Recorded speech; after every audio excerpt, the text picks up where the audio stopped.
Before the season got underway, Sunday for Lynchburg College men's lacrosse team, I had a chance to catch up with head coach Steve Koudelka. We talked about the season as a whole, what his expectations were of the Hornets, and much, much more. Steve Koudelka, head coach of the Lynchburg College men's lacrosse team on the Sports Buffet podcast. Lynchburg College men's lacrosse team picked to win the ODAC. Steve Koudelka, though, knows games have to take place before that can happen. Talking to him now on the Sports Buffet podcast, and it's always got to be an honor to have that top spot at the beginning of the year, I would think. Yeah, no doubt about it. You know, it's probably better than a couple other places you could be, but you know, we don't send it to our guys. We don't really, you know, advertise it too much. I mean, it is what it is, and you know, there's no doubt about it.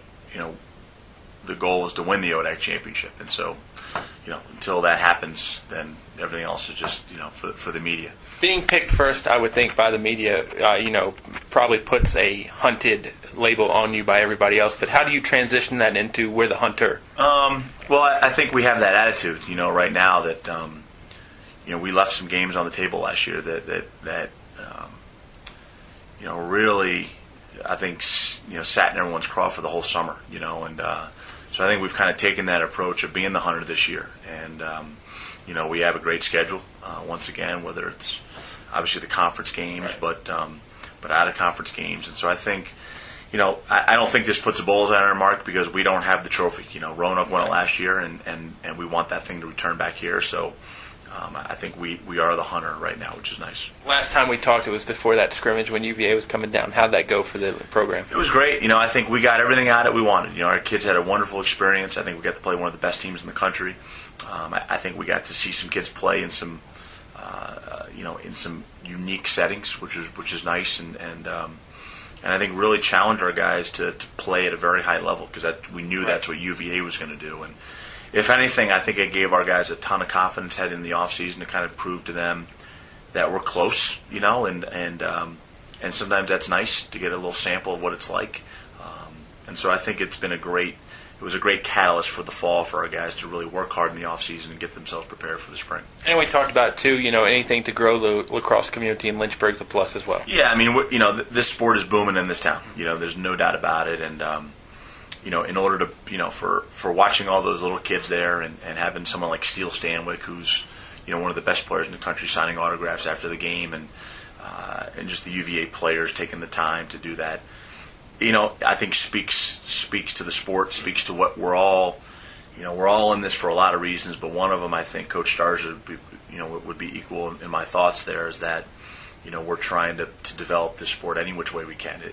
It's given us a lot, and one of the things we always try to tell our guys to do is try to find the time to give back to the sport, and I think we were able to do that night. Tell me about the strength of your team coming into this year. Well, I think we're pretty deep. You know, I think we got a very established roster from last year, from guys, you know, whether we have 15 seniors, we have a bunch of, you know, very good freshman kids that have come in that are really, I think, are mature beyond their years as far as their lacrosse abilities and their lacrosse IQ, and then the middle of the years, you know, those middle years are huge for every program. We have great sophomores and juniors who are much better this year than they were last year, and that's a very important component, you know. And so I think depth is probably our biggest strength right now, you know. And I think the second thing has got to be our experience. We've played in a lot of games.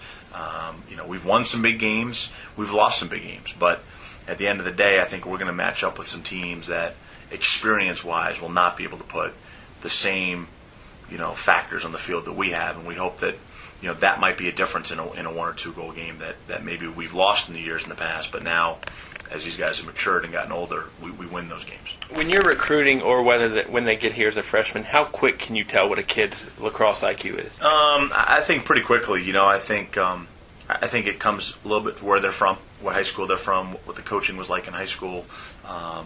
I think we kind of throw them into the fire a little bit. We kind of use the adage, you know, jump into the pool. I mean, we're going to throw them in the pool and see how they do.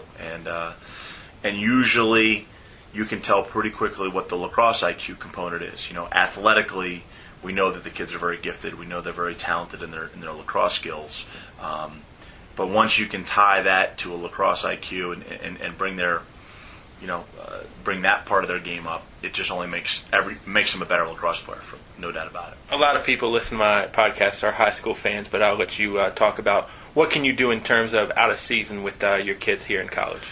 We're limited, being Division III, we have some different rules in both the Division I and Division II ranks. I mean, once we were done with our fall ball, we're pretty much hands-off the rest of the year. And I think it's what makes, I think, coaching Division III athletics pretty enjoyable, because the kids, we ask the guys, to make a commitment to this. And part of that commitment is they need to do a lot of things when we're not around, nor are we allowed to be with them. And so whether that's in the weight room, running, throwing the ball against the wall, playing pickup, things like that. We're very blessed here in the fact that our guys enjoy the parts that go into playing this sport at the highest level that they can. And so, really once we're done with fall ball in the middle of October, we're not going to coach them again until the middle of January. And so that's a big time frame for them to really hone their skills and do a lot of stuff on their own, while they're doing other things, while they're involved in school, while they're doing intramurals, while they're maybe in some clubs and organizations, and that's the beauty of being a Division III student athlete. And I take it when you get them back in January, you can tell who's done what between October and January. There's no doubt about it. I mean, the male, what's neat about coaching males is that, especially during their freshman and sophomore years the most, their bodies are still continuing to grow. They're still maturing. And so, like anything else, if they're putting the energy into the weight room, into the running, into their stick, their bodies are going to adapt. Their bodies are going to take what they're doing to that and help it get to where it wants to go. If they're sitting on the couch and playing video games, and we get going in January, that's going to show up pretty easily. And so we're lucky that we have kids that really want to work hard at this. Where do you see the leadership coming from with your team?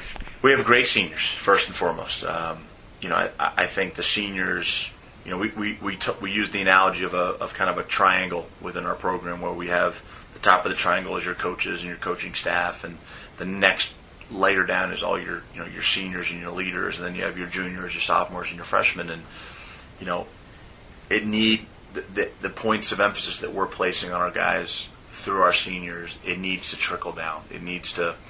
Our seniors need to pass it to the juniors, who need to pass it to the sophomores and the freshmen. And I think it's been one of the greatest things for us to see this year is how much these seniors have been able to trickle down a lot of the efforts and a lot of the thoughts that we want to carry on as a program when they leave here next year. I think, that was kind of the legacy that I think we wanted them to carry on is, in a couple of years from now, and we have a great lacrosse team, say 2014, we want to be able to look back and say, that class of 2012 really helped shape and mold that freshman and sophomore class that is now the juniors and seniors of the program. And they took that to heart, and they worked at it a lot this fall and even right now in the spring. And I think our senior classes, we have 15 of them. It's the largest class I've ever had here. They've been a major component to our success so far. Tell me what it means to have a Lynchburg College graduate coaching in the ODAC at Randolph. It's great. Andy was a special player in person when he was here, and he coached here for a couple of years, and just a great person. And I think anytime we can add those types of people to this sport, it's just going to make the sport better. And I think I thought Randolph was awesome in selecting him as their next coach, and I think he's going to be able to take everything that Scott Ketchum did, which was a lot, and Scott was awesome for Randolph. I think Andy's just going to take that ball and run with it even further, and I think he's excited for that opportunity. There's some good lacrosse programs in the conference, but I don't think there's a rivalry like you guys in Roanoke. Explain that rivalry in case somebody doesn't know about it. I think there's no love loss. There's no doubt about it. I think number one, a lot of the kids look at both schools, when they're being recruited, and I think all of our sports here have a rivalry with them in to some capacity. I think our president was from Roanoke, so there's a lot of things that carry on there, and I think as I've told other people, we have a lot of great teams in our schedule, and we just don't circle. It's a big one. There's no doubt about it. We know that there are chances that we might play them again, and so with every schedule, every player, every team that we have on our schedule, we really look at it as, it's just another game, and that one probably means a little bit more to us just because it kicks off the conference year. It puts us in a position, if you win that game, to maybe host, or it gives you an opportunity to host some games because, when you get into May and you get in that playoffs, you want to play games at home. It's a lot easier, to be in your own locker room on game day than it is to get in a bus and travel somewhere because every place in this conference is a tough place to play. This may sound silly, but how different are the fields in the conference? I think everyone's done a lot of upgrades over the years. Guilford just added a brand new, really nice facility. Randolph has turf. We have turf. Hampton Sydney has, the ability to do both.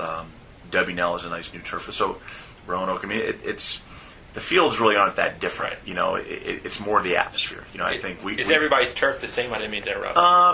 Yes, okay. Yes. Most people use what would be classified as kind of a field turf type look. I think the difference at every site is the ambiance. Is what you get. I mean, I think playing here at home on a Saturday night is different than playing at another school on a Saturday night. And so, our guys like playing here. Our fans love coming out and supporting the guys. I think we get great crowds from not only our students but the people in town come in droves to watch. And I think that's been a really impressive component to our program the last probably 10 years.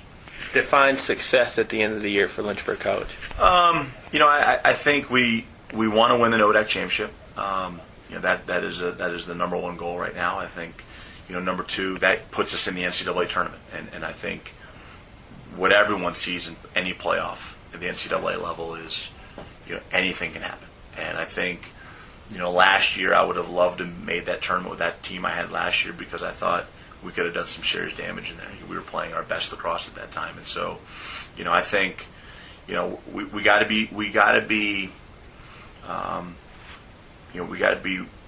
understandable to the point that okay, you win the ODAC championship.